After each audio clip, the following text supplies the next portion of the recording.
Este es un mensaje del pastor John MacArthur, traducido y predicado en español para el mundo de habla hispana.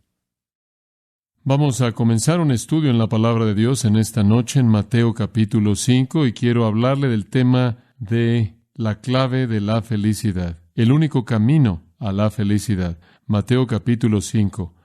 Al llegar a Mateo 5 llegamos a un pasaje conocido de las Escrituras llamado las Bienaventuranzas.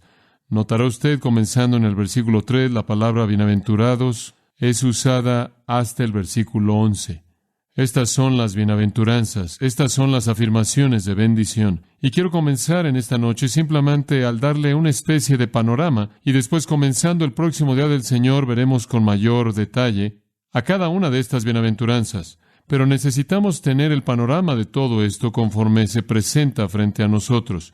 Y para comenzar, reconocemos el hecho de que Jesús está comprometido con proveer la felicidad verdadera. Eso realmente es el punto aquí. El Señor Jesucristo ha venido al mundo para proveerle a hombres y mujeres felicidad real, felicidad duradera. Tristemente, no obstante, no todo el mundo sabe eso, y ciertamente no todo el mundo cree eso. Ni siquiera todo el mundo en su reino ha disfrutado la realidad de esa provisión de felicidad. Pero la felicidad es su preocupación. Es la preocupación de Dios, es la preocupación de Cristo. Y eso se vuelve muy evidente a partir del hecho de que aquí tenemos en Mateo capítulo 5 el primer sermón registrado de Jesús en el Nuevo Testamento, el primer sermón que tenemos registrado, y es un sermón que comienza con el asunto de la felicidad. ¿Por qué digo eso? Porque la palabra bienaventurado significa eso. Hay 9 bienaventuranzas comenzando en el versículo 3 y llegando hasta los versículos de apertura de este gran capítulo. La palabra bienaventurado realmente puede traducirse, y con frecuencia en las Escrituras es traducida por la palabra feliz.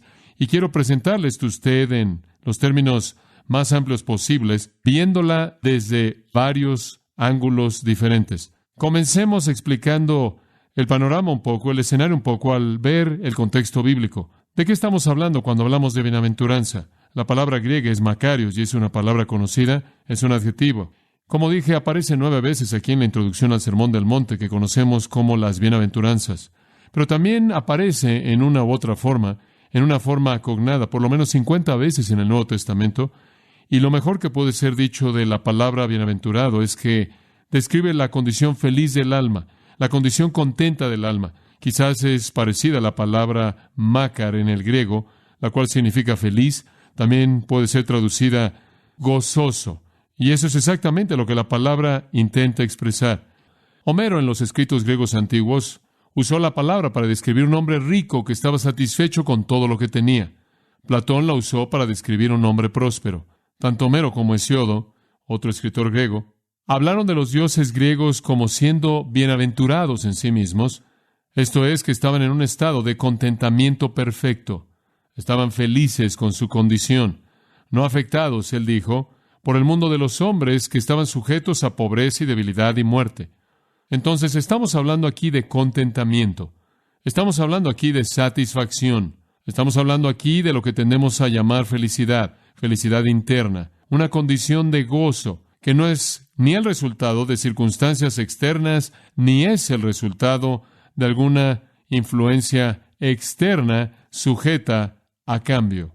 La mayoría de la gente en el mundo experimentan un poco de felicidad cuando tienen emociones internas que son positivas o cuando tienen circunstancias externas que por el momento son positivas, pero ambas cosas son pasajeras. El significado básico del Nuevo Testamento que estamos viendo es un estado continuo de felicidad, un estado de gozo, un estado de bienaventuranza, un estado de bienestar en el que una persona encuentra satisfacción y contentamiento. Ahora, la palabra también indica virtud, está conectada a los creyentes y queremos que esto quede muy claro desde el principio. Es usada para describir a aquellos que son creyentes. No es usada para describir en ningún lugar en las Escrituras a alguien que no es creyente. Entonces, un estado permanente de felicidad, gozo verdadero y contentamiento, satisfacción, le pertenece únicamente a aquellos que conocen a Dios. De hecho, yendo inclusive más allá de eso, es una palabra para describir a Dios mismo. Salmo 68:35 dice, bendito sea Dios. Salmo 72:18, bendito sea Jehová Dios. Salmo 119:12, bendito eres tú, oh Jehová. En 1 Timoteo 1:11, Pablo habla del evangelio glorioso del Dios bendito. Y después, al final de esa epístola, capítulo 6, versículo 15, Él llama a Dios el bienaventurado y solo soberano, el Rey de reyes y Señor de señores, refiriéndose, claro, a Dios en la forma de Jesucristo. Entonces, Dios por naturaleza está feliz, contento, satisfecho, lleno de gozo y bienaventurado. Y aquellos que le pertenecen a Dios comparten ese mismo gozo. Es una palabra entonces usada de Dios, usada de Cristo, escuche con atención, para describir la naturaleza divina. Y debido a que nosotros como creyentes, según 2 de Pedro 1, versículo 4, somos participantes de la naturaleza divina, entonces se nos puede decir que somos bienaventurados. Somos bienaventurados porque poseemos la vida de Dios por su gracia concedida a nosotros en Cristo. Compartimos en el gozo de Dios. Compartimos en el gozo y satisfacción y felicidad que Dios mismo experimenta. Nadie puede conocer la felicidad verdadera si no es un participante de la naturaleza divina. Entonces, todo lo que vamos a aprender aquí en esta porción de las Escrituras es para cristianos, es para aquellos que creen en el Señor Dios, es para aquellos que han venido a Dios mediante la fe en Jesucristo, es para aquellos que han venido a la cruz para obtener perdón por el pecado, para recibir el regalo no solo de la justicia imputada, sino el regalo de una nueva naturaleza, la naturaleza divina, y por lo tanto pueden entrar en la felicidad verdadera y divina. Una vez que una persona llega a conocer a Dios mediante Cristo, entonces viene esta felicidad. Entonces, para comenzar, viéndola en el contexto más amplio posible, Jesús está hablando de virtud interna. Él no está hablando de algo conectado a una emoción momentánea o a un acontecimiento externo sujeto al cambio. Él está hablando de algo que es característico de gente que le pertenece a Dios. Ahora, todo esto es dado en un momento muy crucial por parte de nuestro Señor, conforme Él inicia el amanecer de una nueva época del nuevo pacto, la nueva época. Este es un punto muy importante, claro, en la historia redentora, conforme el Mesías viene a presentar, a introducir el nuevo pacto, a proveer el nuevo pacto, a proveer el sacrificio del nuevo pacto en su muerte y resurrección. La bienaventuranza verdadera, entonces, está en línea con la provisión de este nuevo pacto. El Antiguo Testamento, por ejemplo, es el libro de Adán y su historia, comenzando en Génesis. Adán fue el primer rey en la historia. De acuerdo con Génesis 1:28, se le dio autoridad sobre toda la creación. No obstante, él fracasó como un rey y hundió a la raza entera en un mar de pecado y depravación. Y el Antiguo Testamento comienza, por así decirlo, con pecado y termina con una maldición. El Antiguo Testamento termina con estas palabras, Malaquías 4:6. Pero yo vengo y hiero la tierra con una maldición. El libro acerca de Adán termina con una maldición. El Nuevo Testamento es un libro acerca del nuevo Adán, Jesucristo, y comienza con una bendición. Y esa bendición está conectada al nuevo pacto. El Nuevo Testamento abre con un contraste asombroso, emocionante, conforme conocemos al nuevo rey, un rey que no va a fracasar en la esfera de su gobierno. Y todo es diferente. Y el mensaje es bienaventuranza. El primer Adán fue probado en un huerto hermoso y fracasó. El postrer Adán fue probado en un desierto peligroso y triunfó. El primer Adán fue un ladrón y él fue expulsado del paraíso. El postrer Adán se volvió un ladrón en la cruz y le dijo, hoy estarás conmigo en el paraíso. El libro de las generaciones de Adán termina con una maldición, pero el libro de las generaciones de Jesucristo, la cual es la manera en la que Mateo comienza, termina con una promesa, Apocalipsis 22:3, no habrá más maldición. El Antiguo Testamento dio la ley para mostrarle al hombre su miseria. El Nuevo Testamento da la vida de Cristo para mostrarle al hombre la felicidad verdadera. Entonces Mateo presenta al Rey, quien revierte la tragedia de la caída de Adán y nos hace súbditos de su reino glorioso. Apocalipsis 1:5 y 6 lo expresa de esta manera: al que nos amó y nos lavó de nuestros pecados en su propia sangre y nos ha hecho reyes y sacerdotes para Dios su Padre. Entonces el Nuevo Testamento está centrado en bienaventuranza, está centrado en felicidad, está centrado en satisfacción, está centrado en satisfacción. No obstante, únicamente es para el pueblo del Rey. Esta felicidad está reservada para aquellos que son participantes de la naturaleza divina, quienes comparten la felicidad misma de Dios. Ese es el contexto bíblico general de la palabra bienaventurado. Permítame hablar del contexto en el libro de Mateo mismo. Mateo trata de la llegada del Rey. Conforme el Nuevo Testamento abre, Mateo se concentra en Cristo el Rey habiendo llegado. Y la felicidad real es la preocupación del Rey. Él ha venido para traer felicidad. Él ha venido para traer felicidad a los súbditos de su reino, aquellos sobre quienes Él reina. Ese es su propósito, traerles felicidad. Tengo que decir, no obstante, en este punto, que inclusive en medio de esta felicidad hay un retrato paradójico de la miseria. Todas las cualidades que constituyen la vida de felicidad real involucran algo de dolor, involucran algo de miseria, como lo veremos conforme avancemos a lo largo del estudio. Para la mayoría de la gente, no obstante, esto podría no tener sentido. Supongo que el mundo asume que la felicidad verdadera significa la ausencia de miseria y la ausencia de dolor, mientras que los creyentes entienden que la felicidad verdadera se encuentra en medio del dolor, en medio de la miseria. Todo cambió cuando Jesús trajo este tipo de felicidad. Como un escritor lo dijo, es como si Jesús se infiltró en el aparador grande de la vida y cambió todas las etiquetas de precios. Todos los libros de la felicidad no dicen esto, ni lo hicieron en el mundo del día de Jesús. La felicidad es el hombre exitoso, la felicidad es la persona rica, la felicidad es la persona enamorada, la felicidad es el que puede empujar a todo mundo, quitarlos de su camino y llegar a tener lo que Él quiere, cuando Él quiere, en donde Él quiere. La felicidad es adquirir. Pero este no es el plan de Jesús, este no es el patrón de Jesús, este no es el tipo de felicidad que le pertenece a la naturaleza divina. Él no dice felices son los ricos aquí, Él no dice felices son los famosos, Él no dice felices son los nobles, Él no dice felices son los exitosos, Él dice felices son los pobres en espíritu, felices son los que lloran, felices son los mansos, humildes, felices son los hambrientos y sedientos, felices son los misericordiosos, felices son los puros de corazón, felices son los pacificadores, felices son los que son perseguidos, felices son los que son insultados. Es algo paradójico ver este tipo de felicidad. Si usted está buscando el mismo tipo que el mundo diseñó, no está aquí. No está aquí. El árbol de la felicidad que crece en la tierra maldita no es en absoluto nada como la felicidad que Dios nos ofrece en Cristo. Salomón ciertamente es una ilustración clásica de eso, si no es que es la más clásica. Su descendencia era de la línea real de David y nadie pudo haber sido más noble que eso. Él fue el hijo de un rey que tuvo el derecho a reinar. Su palacio literalmente era el palacio de la tierra en la ciudad de Dios. Su riqueza imposible de medir con tesoros tan vastos que la plata era tan común como las rocas. Su placer fue fabuloso. Alimento, establos, caballos, edificios, siervos, viñedos, estanques de peces, jardines, por no decir nada de casi un grupo interminable de mujeres. Su inteligencia sin paralelos en el mundo de los hombres. Él fue el más sabio de todos los hombres. ¿Pero acaso Él encontró felicidad ahí? No. Él encontró ahí vaciedad. Lea las reflexiones de Salomón en el libro de Eclesiastés. Y todo era vacío e inútil. Todo es vanidad, él dijo una y otra vez.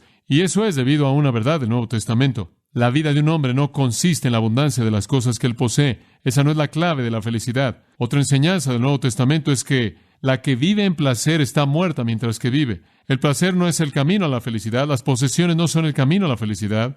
Es ridículo pasar su vida entera tratando de encontrar la felicidad en las cosas que van a terminar en la basura. La felicidad nunca se encuentra en la tierra maldita y realmente nunca en últimas y finalmente se encuentra en el sistema malo. ¿Por qué? Porque las cosas físicas no tocan el alma. Usted no puede satisfacer una necesidad espiritual con una sustancia física. Cualquier persona que tiene un anhelo profundo de felicidad verdadera está insatisfecho con cualquier cosa material. Cosas que no pueden calmar el corazón. Cosas que no pueden traer paz al corazón. En una tormenta no pueden proveer ninguna felicidad verdadera, duradera. Usted no puede poner aceite en un espíritu herido. Cuando Saulo estaba afligido, recuerde usted, todas las joyas de su corona no pudieron consolarlo ni por un momento. El rey Belsasar, según el libro de Daniel, estaba disfrutando de la vida, bebiendo. Él bebió vino, dice, en los vasos de oro del templo, pero cuando la figura de la mano de un hombre apareció y escribió Mene, Mene, Tekel, Uparsin en la pared, ha sido pesado en la balanza y has hallado falto. Dice que su rostro cambió, su vino se amargó, su alimento se corrompió en su estómago porque no hubo felicidad real en su alma. Uno de los santos puritanos, llamado Thomas Watson, dijo, las cosas de este mundo no van a mantener sin aflicción de espíritu más que un pedazo de papel detendrá una bala. Los deleites mundanos tienen alas. Pueden ser comparados a un grupo de aves en el jardín que se quedan por un rato, pero cuando usted se acerca a ellos, vuelan. Entonces las riquezas se harán alas como un águila. Proverbios 23:5. Son como el meteoro que pasa, pero se gasta y se aniquila a sí mismo. Son como un castillo hecho de nieve que está debajo de los rayos del sol. Fin de la cita. Las cosas externas no traen consuelo permanente al alma. Eclesiastés 5:3, escuche lo que Salomón dijo: las riquezas se guardan para el daño de sus dueños.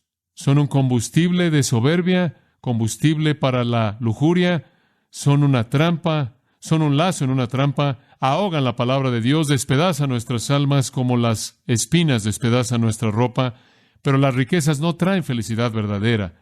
Y lo que Dios nos está diciendo mediante las palabras mismas de Jesús en este pasaje es que usted no puede hallar felicidad verdadera en los caminos del mundo, en lo que ellos poseen o en su filosofía. Usted no puede buscar a los vivos entre los muertos. La felicidad no está aquí en este mundo.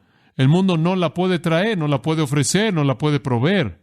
Es espiritual en su naturaleza. Pertenece en esencia a la naturaleza de Dios y únicamente es disfrutada por aquellos que comparten su naturaleza. Jesús vino como el Rey para presentar esta verdad tremenda. Él vino para presentar los principios de su reino, los cuales eran internos y espirituales. El problema con eso fue, como lo hemos visto con frecuencia en nuestros estudios del Nuevo Testamento, los judíos estaban buscando un reino político, estaban buscando un reino material. Realmente se vieron atraídos a Él cuando Él creó alimento para ellos. Estaban muy atraídos a Él cuando Él curó sus enfermedades y echó demonios fuera de ellos, cuando Él incrementó el estado de su bienestar físico, su condición terrenal. Pero cuando Él comenzó a penetrar sus corazones y hablar del hecho de que eran pecaminosos y estaban aislados de la vida de Dios y que necesitaban recibir la bendición que Dios da a aquellos que comparten su naturaleza, al reconocer sus pecados y arrepentirse delante de Él, ellos no recibieron eso con gusto. De hecho, en el Sermón del Monte aquí, el gran sermón de Jesús, que va del capítulo 5 hasta el final del capítulo 7, no hay ni siquiera una referencia que se hace a un asunto social, no se hace ni una referencia a aspectos políticos del reino. Los judíos estaban tan preocupados por eso, Jesús no. El énfasis está en ser, no en hacer. Está en ser. El énfasis del Sermón del Monte es lo que un hombre es y no lo que un hombre hace, o lo que un hombre tiene o lo que un hombre alcanza. Y todo eso fue verdad a lo largo del ministerio del Rey. Todos estaban queriendo oír acerca de lo que un hombre puede tener y lo que un hombre puede volverse y lo que un hombre puede poseer. Y Jesús únicamente quería hablar de lo que Él es. Esa es la razón por la que Él dijo: mi reino no es de este mundo. Entonces, la posición de los bienaventurados es la posición más exaltada, en la cual usted comparte la naturaleza misma de Dios y participa en su bienaventuranza. Pero es absolutamente antitética a todo en este mundo. Nada en absoluto en este mundo encaja en esa categoría.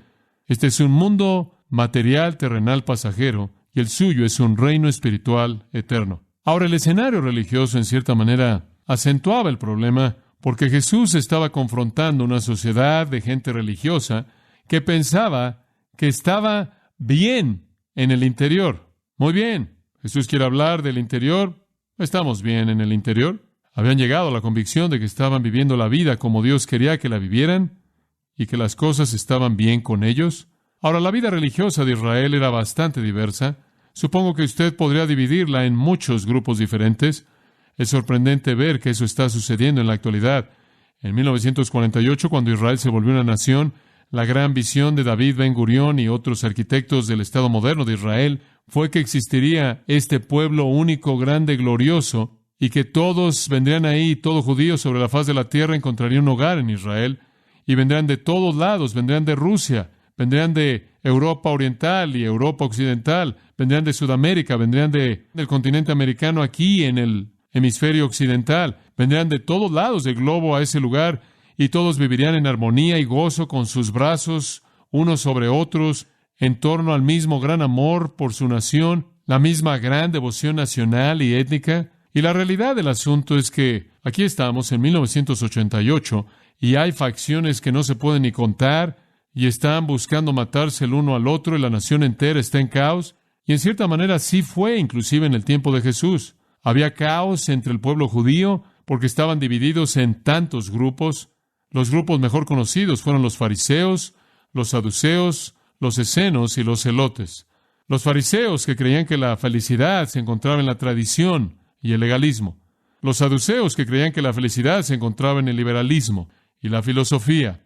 Los escenos, que creían que la felicidad se encontraba en la negación personal y la separación del mundo, eran los monjes, vivían en una especie de condiciones mínimas a la orilla del desierto en las cuevas. Los celotes eran los que asesinaban a los romanos cada vez que podían. Algunos de ellos llevaban dagas a donde quiera que iban, y cuando veían a un soldado romano, le cortaban la garganta. Los celotes creían que la felicidad se encontraba en derrocar a Roma. Entonces usted tenía estos grupos diferentes. Los fariseos creyendo que la felicidad se encontraba en el legalismo y la tradición. Los saduceos creyendo que se encontraba en el liberalismo, en siendo liberados de las leyes tradicionales antiguas y en la filosofía. Los escenos creyendo que la felicidad se encontraba mediante la negación personal y la separación del mundo, y entonces vivían en aislamiento como monjes. Y los celotes, que creían que la felicidad se encontraba en derrocar a Roma. Supongo que podríamos decir esto. Para los fariseos la felicidad significaba regresa. Eran la gente de la nostalgia. Querían regresar y aferrarse a las tradiciones. Para los saduceos la felicidad significaba avanza, modernízate, aléjate del pasado, liberalicémonos. Para los celotes la felicidad era sal, aislémonos. Y para los escenos más bien era sal, aislémonos. Para los celotes era ve en contra, rebelémonos, matemos, regresa, adelántate, sal, ve en contra.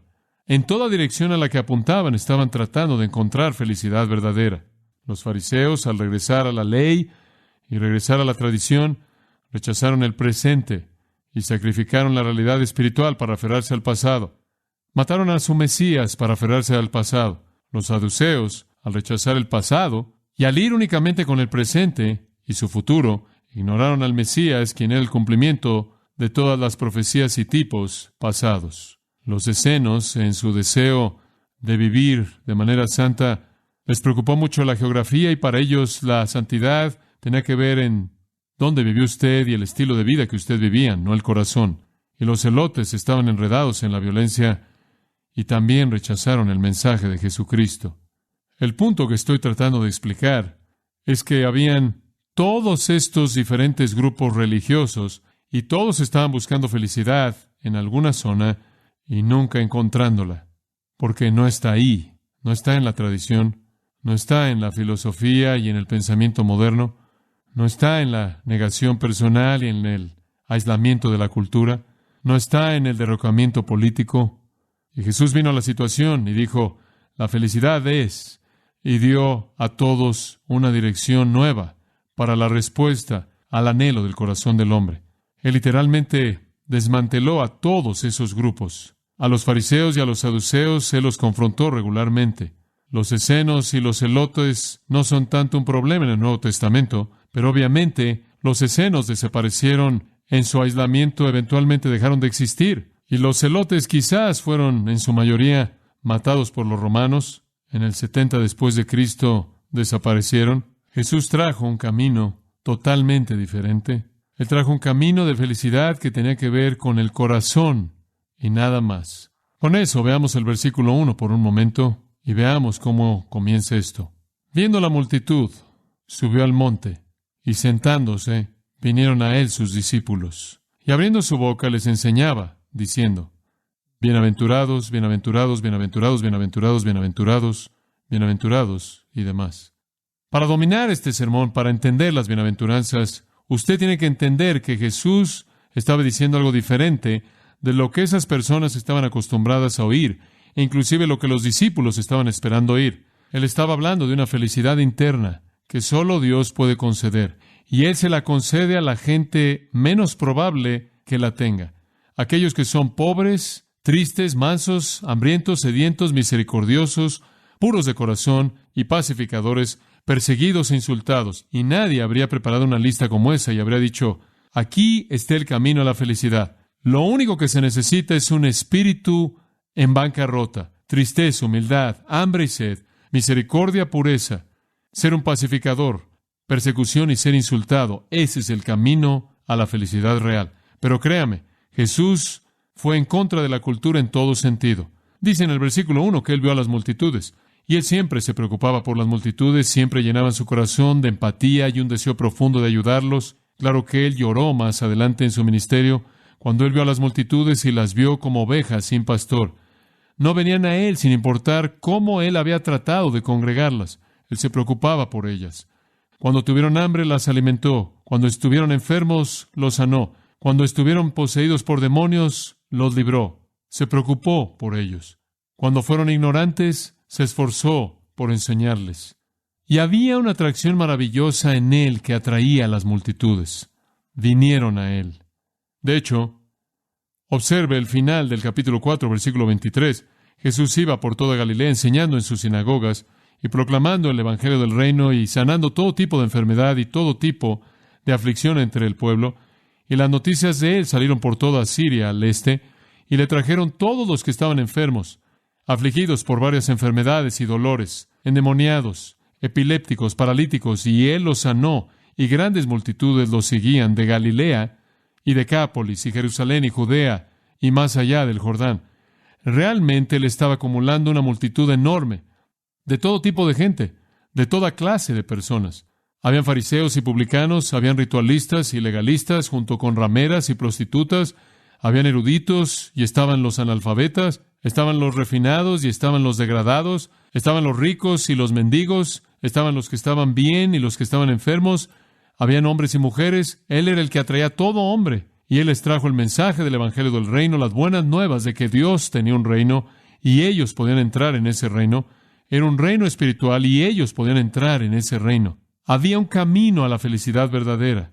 Había un camino para compartir la naturaleza misma de Dios. Entonces la multitud estaba congregada. Pero en realidad eran una especie de audiencia secundaria, porque dice que Él subió al monte. Ese es un monte en algún lugar en la costa norte de Galilea. Hay un lugar tradicional que se cree que fue el lugar donde Jesús dio el sermón del monte. Ese no es el lugar exacto, ciertamente está cercano. Yo he estado ahí en ese mismo lugar y he predicado el sermón del monte varias veces. Es un lugar hermoso, hermoso, la inclinación del cual está tan elevada por encima del mar de Galilea, que usted ve hacia abajo, así es el lago hermoso que está abajo de usted y ve los campos que lo rodean a usted. Y Jesús estuvo ahí en el monte. Pero dice, y sentándose, esa era la posición de enseñanza que los rabinos siempre adoptaban, se sentaban. Sus discípulos vinieron a Él y abriendo su boca, les enseñaba diciendo, y simplemente señalo eso, porque aunque la multitud estaba ahí, los más cercanos a Jesús eran los discípulos, y la multitud únicamente oyó el sermón de una manera secundaria. Probablemente entre más alejados estaban de Jesús, esta cantidad enorme de personas menos lo oían porque Jesús estaba sentado, y Él habría estado arriba de ellos y Él estaba sentado en esa pendiente del monte, porque al haber estado sentado inclusive, la multitud habría estado abajo de Él porque la inclinación es así de severa. Pero entre más distantes estaban, quizás ni siquiera habrían oído todo, pero los discípulos estaban cerca y habrían oído cada palabra que Él habló, y esa fue su intención. Porque, como le dije antes, esta felicidad de la que Él estaba hablando, esta bienaventuranza que Él ofreció, le pertenecía únicamente a aquellos que le pertenecían a Dios. Únicamente a aquellos que le pertenecían a Dios. Únicamente los hijos del reino podían entender esto. Únicamente los hijos del reino podían tener esta felicidad. Entonces, conforme Jesús comienza a hablar de felicidad, Él quiere que la gente entienda lo que Él quiere decir, y Él le habla a los suyos. Entonces, conforme Jesús comienza a hablar de felicidad, Él le habla a las personas que van a entender lo que Él quiere decir. Él le habla a los suyos. Él le habla a sus discípulos. Y más allá de ellos, ciertamente la multitud podría haber oído, y habría oído, y quizás no lo habría entendido de manera tan clara si es que lo hubiera llegado a entender. Y entre más atrás estaban en la multitud, usted podría haber oído a la gente decir, ¿qué dijo? ¿Qué está diciendo?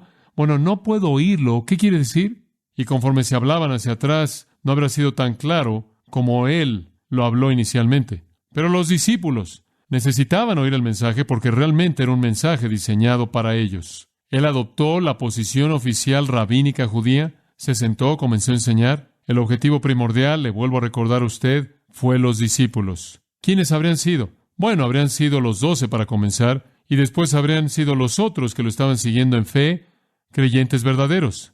Ellos son los Mathete.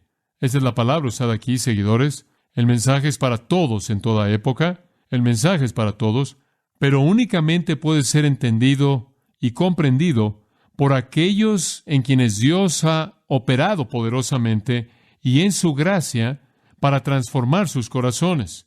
Se reunieron en torno a Jesús con corazones que creían y oídos que oían y podían entender lo que Él estaba diciendo. Y también los otros, pero no de manera tan clara hasta que Dios llevó a cabo su obra de manera maravillosa en sus corazones. Entonces Jesús le habla, y también podían los otros, pero no tan bien hasta que Dios llevó a cabo su obra de manera maravillosa en sus corazones.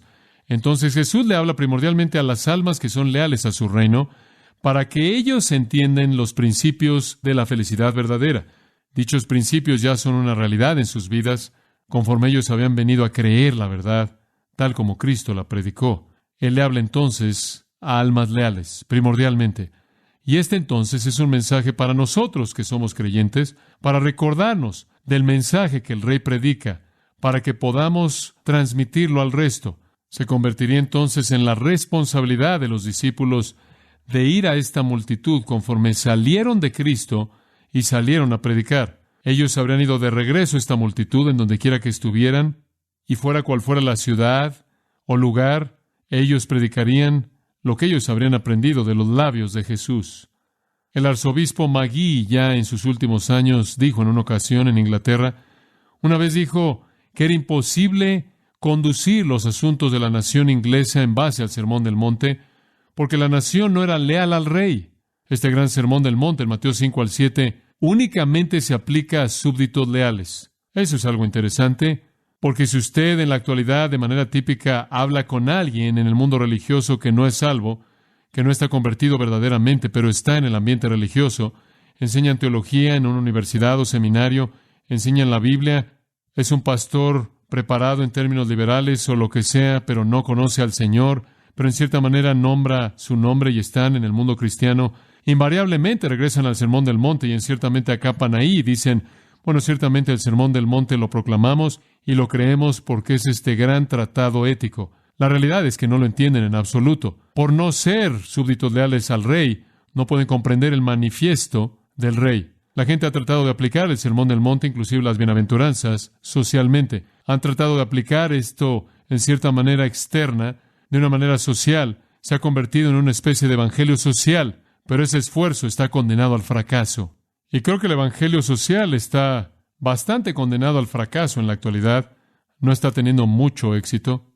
Este no es un evangelio social, este no es un mensaje ético. Esto no es algo que está tratando de llamar a la gente a un nivel más elevado de devoción humana. Este es un mensaje que le dice a la gente cómo entrar en el reino de Dios. Y le recuerda a los discípulos de la actitud que ellos tuvieron cuando vinieron a esta felicidad, y ese es el mensaje que deben predicar. Él dice, debes decirle a la gente que si quiere ser feliz, tiene que ser pobre en espíritu. Si quiere ser feliz, tiene que llorar. Si quieren ser felices, tienen que ser mansos, humildes. Si quieren ser felices, deben tener hambre y sed.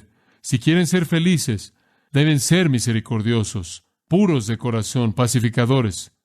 Tienen que sufrir persecución e insulto. Extraño, pero algunos evangélicos han tomado el Sermón del Monte y se han objetado a él porque dicen, es demasiado difícil, dicen, usted sabe, Mateo 5:48, Jesús dice, sed pues vosotros perfectos como vuestro Padre que está en los cielos es perfecto. Y ni siquiera les gustan las bienaventuranzas. Hay muchos evangélicos, pensamos que las bienaventuranzas son demasiado difíciles porque se oye como si quieres entrar al reino, tienes que pasar por todos estos tipos de actitudes para recibir la bendición de Dios que trae esta felicidad verdadera. Y no nos gusta eso porque el ser salvo no debe ser difícil, no debe ser una experiencia tan molesta como esta, no debe haber una evaluación del alma como esta, no debe haber una pobreza de espíritu y un lloro y mansedumbre y tener hambre y sed de justicia y todo eso. Eso se oye como obras presalvación y venir a Cristo debe ser algo fácil cuando usted únicamente recibe el regalo. Y entonces hay evangélicos que dicen, bueno, ni siquiera pensamos que el Sermón del Monte se aplica a nosotros en la actualidad. Simplemente lo vamos a tomar y lo vamos a empujar al reino milenario y vamos a aplicarlo en el reino milenario. Pero el texto no dice eso. No está ahí.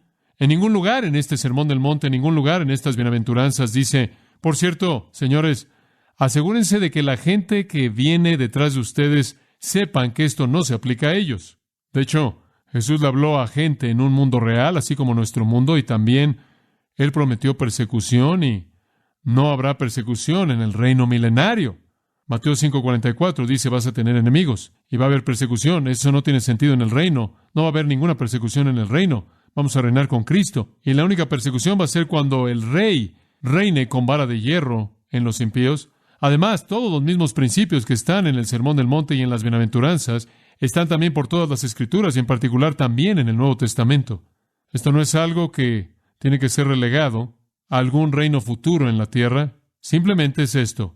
Jesús está enseñando los patrones de vida de los creyentes verdaderos. De eso trata el Sermón del Monte y comienza con las Bienaventuranzas, las cuales nos muestran que Dios diseña que seamos felices, y aquí está cómo entramos al reino en donde mora la felicidad.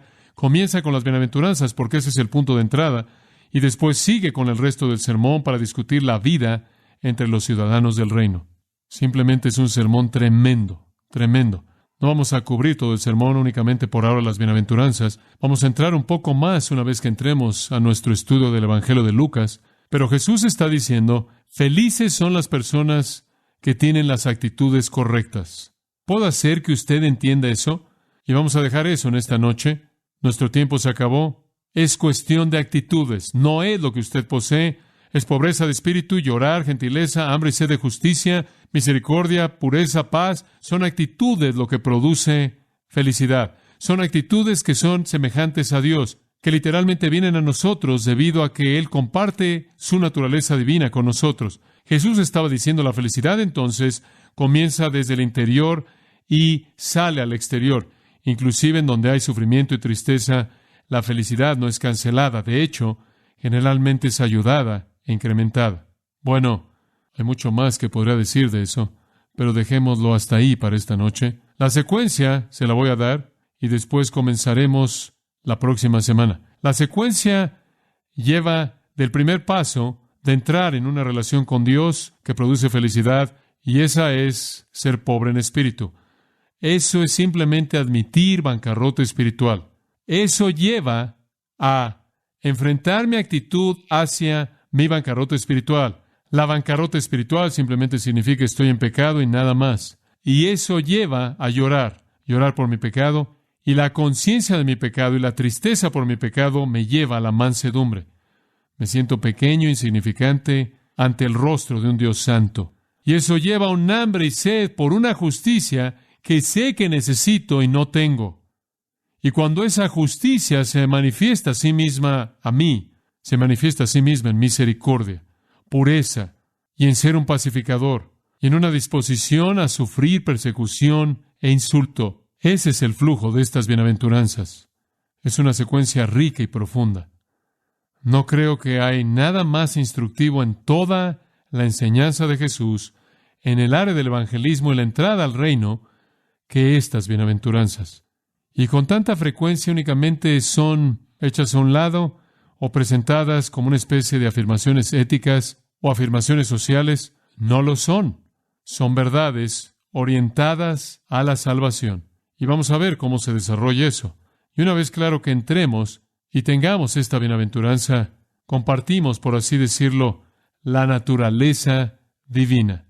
El versículo 13 dice, nos volvemos la sal de la tierra. El versículo 14 dice, nos volvemos la luz del mundo. Entonces nos convertimos en lo que el mundo necesita, sal y luz. Entonces no solo hay felicidad provista para nosotros aquí, sino gran utilidad.